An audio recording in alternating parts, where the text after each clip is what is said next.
We'll be analyzing Yuji Nishida's workout routine and learn why he is one of the most explosive athletes in the world and has an incredible vertical jump and powerful arm swing.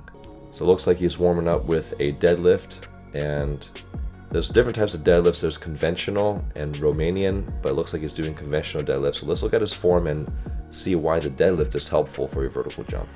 So pretty good form so far. All right, so see how when he's lowering the bar, he's shifting his hips back.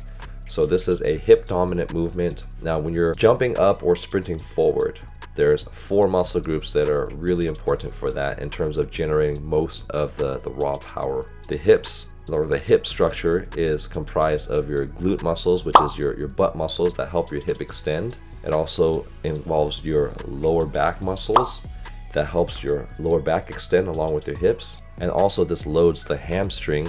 Now the hamstring has multiple functions. It helps assist in hip extension, but also helps load the knee extension by helping bring your heel to your butt. And we'll talk about why this is important later. And also he's lifting with pretty good speed. He's kind of doing a touch and go, so it does bounce off the floor, so it comes off a little bit faster, but he is lifting not super slow and heavy, but with pretty good speed. So still pretty good speed here, and his feet are shoulder width apart. Now the width of your deadlift stance could vary from person to person.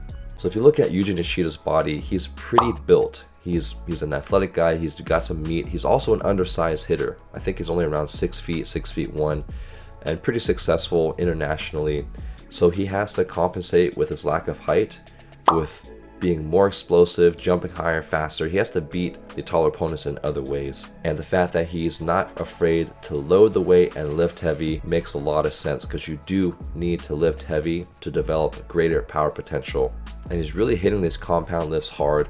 Looks like some pretty heavy dumbbells, maybe 50, 60 pounders, and he's just knocking them out. Now, how do your shoulders help for vertical jump? Remember, when you're jumping, 10 to 20% of your vertical jump is actually in your arms, your lift. So your ability to load your posterior delt and then your anterior and medial delt to lift your arm up and also to pull your elbow back. Part of that has to do with your shoulders there. So just having a strong shoulder, the function of your deltoid is to raise my arm above my shoulders. That's the main function. All right, now we got some chin-ups. Okay, so weighted pull-ups.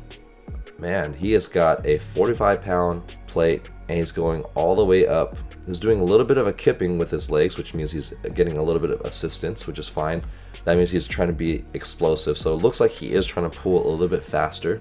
Dang, did he just say this is too light for him? All right, let's talk about, man, look at those lat muscles coming out under his armpits already as he is doing this pull-up. This guy is muscular. You can see his calf and like hamstring and quad development here. So one thing he's doing really well is that full range of motion, and that's so good for your shoulders. And a lot of times when hitters, when they spike, we're so used to bringing our elbow down and then we're on our phones and on our computer. So this muscle here gets really tight. And so getting that full range of motion is a great way to stretch it. And when you stretch something under load, it helps your body retain that position a little bit better versus just stretching with body weight. And one thing I love that he's doing is that he's going up, his elbows are going in front and to the side. We talked about how that's the natural range of the shoulder as you're bringing it down and forward versus trying to go back and behind him here.